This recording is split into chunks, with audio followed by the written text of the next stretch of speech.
Drafted in the same year that I was born, 2004, Ben Roethlisberger is most certainly not the same quarterback he was in the past. And with the team losing multiple defensive starters, and with the O-line in serious trouble, and an uncertainty in the backfield with slow production last year, the Pittsburgh Steelers' future surely isn't looking promising. Now, it may come as a surprise to you after all that I've said that I believe completely that the Pittsburgh Steelers will contend this next football season. In today's video, I will be debunking the reasons why people say the Steelers will not contend this football season and telling you guys why they will. What it do, fellas? It's your boy Krytos. In today's video, I just want to talk to you guys about why the Pittsburgh Steelers will make a Super Bowl run this year and moving forward in the future will continue to reload and be a good football team. The first reason why the Steelers won't make a Super Bowl run this year that I want to debunk is that Big Ben is washed and he is not the same quarterback that he was, and he's a horrible quarterback, which I've seen all over the place. Although Ben Roethlisberger, like I mentioned in the intro, may not be the same caliber player that he was in the past, he is definitely not the problem in Pittsburgh. For the sake of today's video, I'm only going to talk about this year, but the play calling from Coach Randy Fichtner, offensive coordinator, was absolutely horrendous this year. Especially with Big Ben coming off an injury and at his age, Randy Fichtner wanted to play it safe and run a lot of quick passes and short plays. This also goes hand in hand in Juju's production and people saying that Juju is also not good. Juju was limited to a shorter route tree due to Ben not being allowed to throw it deep and let that thing fly. All looked well at the beginning of the season with the Steelers going 11-0, but teams started to catch on to this very predictable offense. At times, it seemed like Coach Randy Fichtner was running the same 5 plays over and over and nothing was working. With Randy Fichtner out of the equation and out of the conversation and Matt Canada in the equation, I believe that the Steelers offense will be electric this coming year. Matt Canada is an extremely smart mind when it comes to the offensive field, and many coaches in the past, offensive coordinators, have turned to him for play calling to put in their playbooks. Now, to be fair, Big Ben doesn't really fit Matt Canada's play style, but I do think that they will be able to make it work this coming season. We saw a glimpse of Matt Canada's offense in the Week 17 game when the Steelers played their backups against the Cleveland Browns. That was Matt Canada calling the plays, and it was a very interesting and close game. Matt Canada made Mason Rudolph look good that game. That's how good he is. Now, I'm talking really highly on Matt Canada, so I guess we'll just have to wait and see how he really performs as the full-time offensive coordinator, but I truly believe that he will be able to do an extremely good job to bring this offense back, especially with Big Ben, and make a Super Bowl run. Another thing I want to add on to that, Big Ben would often take over the play calling whenever the offense started to stall and not do as good, which us locals would call Big Ben doing backyard football, and he would tell the wide receivers routes to do. And a lot of wide receivers came out and said Big Ben was really directing them, helping them out. And whenever Big Ben took over, the offense looked amazing. A prime example of this is the Pittsburgh Steelers versus Colts game from this past season. It looked like the Steelers were long gone and they were done for, and Big Ben took over for the most part and made everything work, and they ended up winning the game. Also, with that being said, Big Ben put up pretty decent numbers. He put up around 3,800 yards, 33 touchdowns, and 10 interceptions. Those are pretty good stats considering his age and where he is with his injury and all things considered. With all that being said, Big Ben is not the problem, and if you still think he is, then I think you should go back and watch some Steelers games. He's really done his thing, and he's always brought back the Steelers like he always has in his career. Moving on to the next subject, the Steelers Backfield. To say the least, the Steelers running game was non-existent this past season. I want to start this out by talking about the offensive line. Last year, early in the season, the Steelers lost their starting tackle, Zach Banner. From what I've seen from Zach Banner, he's an extremely solid tackle, and I do believe that with him coming back this season, the offensive line will take a step forward in the right direction.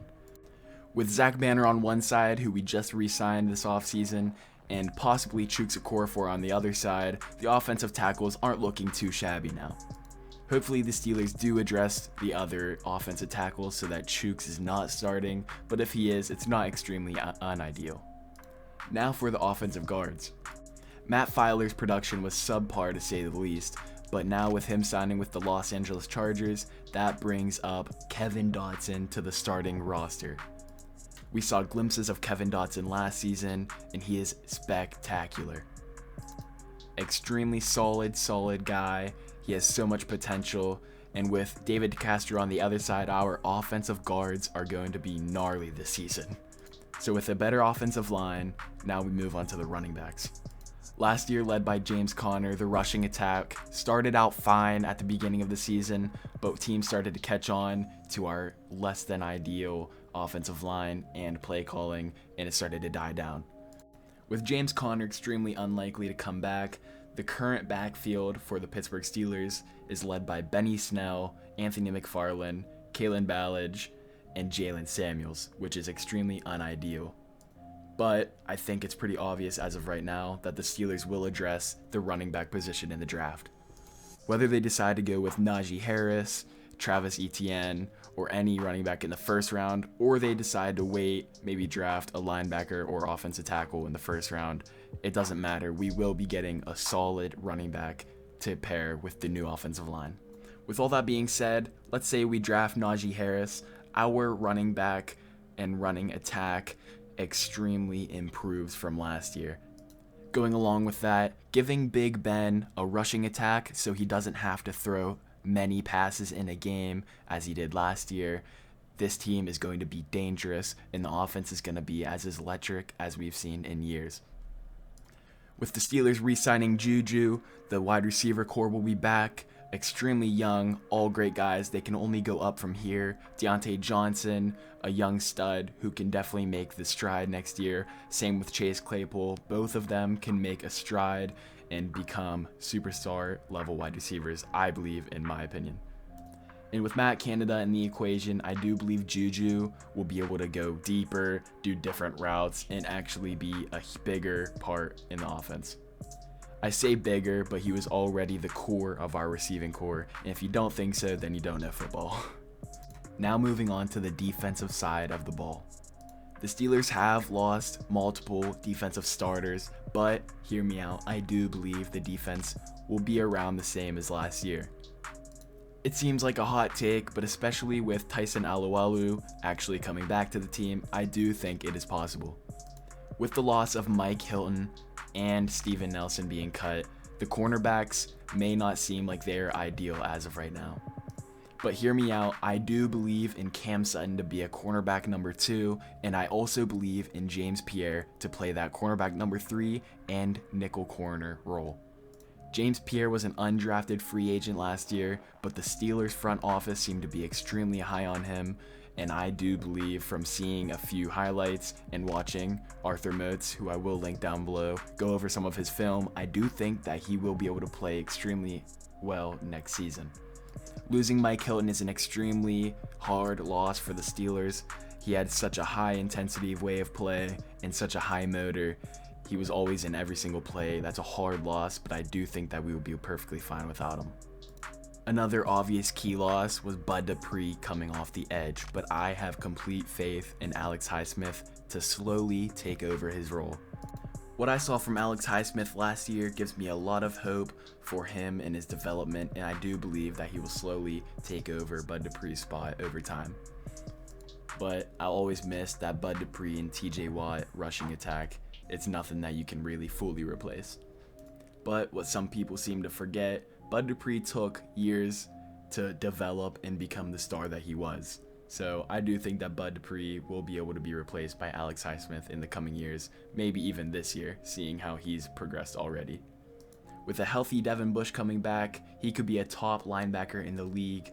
Robert Spillane re-signed, and the Steelers could potentially re-sign Avery Williamson if there's enough cap space. I think that the inside linebackers for the Pittsburgh Steelers this year will be extremely solid. Minkah Fitzpatrick, superstar. TJ Watt, superstar. We got Cam Hayward. We got Tyson Alualu coming back, who plays an extremely important role in the defense. People are saying that the Steelers lost all these good players and all these key starters, when in reality, these players can be replaced, and even if they aren't, the Steelers will always have a good defense just because of the star power and the depth we have elsewhere on the defense. With all that being said, I just want to go back into a little bit more of depth onto both sides of the ball. Starting off with Ben Roethlisberger. Big Ben threw a whopping 68 pass attempts for 501 yards in the playoff game and playoff loss against the Cleveland Browns last year. Ben Roethlisberger should have never been throwing that many pass attempts in a game given his age and his past injury. I believe that many pass attempts were due to a lack of a run game and offensive line. You can also say that the Steelers were playing from behind the whole game, but they wouldn't be in that situation if they had a solid run game and were able to pound the rock and get down and score every single time. If you take the weight off of Big Ben's shoulders a little bit, give him a running back and a solid offensive line, Big Ben will easily be able to cruise through the playoffs and potentially to a Super Bowl. We've seen it in the past with Big Ben. He hasn't had stellar performances in the playoffs, but he was able to make it to the Super Bowl. I see this being a Peyton Manning type of last ride. Give him a solid offense and an extremely good defense, and you're able to go out there and win against any team in the NFL. I really think it's just going to come down to the running attack and the offensive line. I don't think Big Ben is the problem at all. We're just going to have to see next season. Now, I want to be a little honest with you guys. I said earlier in the video that the linebackers could be extremely solid for the Steelers last year, but that is all depending on if they re-sign Avery Williamson or if they go out and draft one. With just Devin Bush and Robert Spillane being your starters, I'm not very comfortable with their ability to cover the field. Devin Bush is spectacular at this, but Devin Bush can't cover everywhere. Robert Spillane is a little bit of a liability when it comes to that. He lacks the speed that we saw in Devin Bush, Ryan Shazier, and all these fast linebackers. With that being said, I do think it would be extremely smart for the Steelers to re-sign Avery Williamson or address it in the draft. You have to remember, Avery Williamson came in halfway through the season, didn't really know the defense, and he was still able to go out there and look pretty decent. You give Avery Williamson a full offseason to learn the defense completely and take a little bit of leadership in the locker room, and I think that he'll be able to perform way better than last year. So I would feel way more comfortable with a healthy Devin Bush and Avery Williamson and Robert Spillane coming in pretty often. Especially with seeing that Robert Spillane hit on Derrick Henry, you know that guy can pack a punch. Return by Tannehill. And Henry is stonewalled. Another thing I want to be honest about is my comments about James Pierre. I said that he looked great in the time that we saw him, but we didn't really see him that much. So James Pierre could be a hit or miss. It really just comes down to seeing it and actually witnessing how he plays. I see the Steelers contending and making the playoffs and, hot take, winning the division this upcoming year. Now, the only way that I see them going to the Super Bowl or getting close to it is if these what-ifs come true. I'm going to be honest with you guys. But I have trust in the Steelers, Mike Tomlin, the front office, and all the other coaches and supporting cast to make a final run for Ben Roethlisberger. I'm really excited to watch this upcoming year. I grew up watching Big Ben. He was drafted the same year I was born. Like I said, he's been the quarterback ever since I was alive, and I'm a huge Pittsburgh Steelers fan. That's why I made this video in the first place. So I'm really excited to see how this season pans out and how the future is moving forward. Speaking of the future, let's dive into a short little segment of why I think the Steelers will be able to reload and keep moving forward in the future and contend. I do believe in next year's draft, not this year's, the Steelers will address the quarterback position. Who knows, 2021 could be a crazy year. Justin Fields could fall and Mike Tomlin could trade up and draft him, but that's highly unlikely and probably won't happen. But with that being said, I do think the Steelers will be able to get a decent quarterback in that draft and be able to replace Big Ben, or God knows, Dwayne Haskins could take over. You never know. But I don't think it's very Pittsburgh-like to just not have a good quarterback at all and tank. Like many say, the Steelers don't rebuild, we reload. But the Steelers, offensively at least, are looking pretty young, and I think moving forward in the future that they will be perfectly fine. That's gonna wrap up my first video on this channel. Thank you guys for tuning in, and if you made it to the end, Make sure to hit that subscribe button, hit the like button if you enjoyed the video, and I'll see you in the next video, fellas.